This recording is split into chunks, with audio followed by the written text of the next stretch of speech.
खैबर पख्तूनख्वा को गैर मुल्की कर्जों के बोझ तले दबा दिया गया। आपको बताएं कि मुख्तलिफ शोबों के लिए रबा माली साल 359 अरब से जायद का कर्जा लिया गया। अगले 5 साल के लिए मजीद 606 अरब रुपए गैर मुल्की कर्जा लिया जाएगा। दस्तावेजात के मुताबिक सूबे पर कर्जों का हजम मजमूई तौर पर 966 अरब 26 करोड़ रुपए हो जाएगा। इसी बारे मजीद जानेंगे अपने नुमाइंदे समीन जान से। जी समीन, मजीद अपडेट कीजिएगा।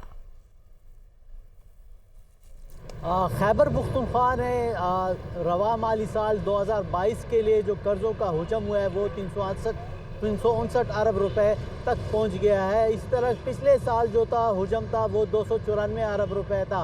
तो मजमूई तौर पे अभी जो कर्ज़ों का हुजम है वो 966 अरब रुपए तक पहुंच जाएगा। आइंदा 5 सालों के लिए 606 अरब रुपए ये लेंगे। ताहम 4 सालों में PTI की हुकूमत ने जो 5वां साल जो जा रहा है उन्होंने 1347 अरब के कर्जे लिए, जिसमें से ज़राए का हमारे ज़राए का ये कहना है कि 25 अरब रुपए जो है ना वो अब तक वाजिब अदा कर चुके हैं सूद समेत।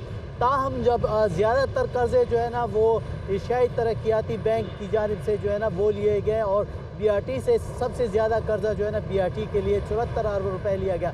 माशी तरक्की के लिए जो है ना 60 अरब रुपए लिया गया है। ज़राअत के लिए जो है ना वो 14 अरब रुपए लिया गया है। तवानाई के शोबे के लिए जो है ना वो 36 अरब रुपए का कर्जा लिया गया है। इसी तरह सेहत के लिए जो है ना 29 अरब रुपए का इस साल जो है ना वो कर्जा लिया गया। तो कर्जों का हुजम जो है ना वो ठीक है, बहुत बढ़ता जा शुक्रिया रहा है। समीन जान, हमें अपडेट कर रहे थे।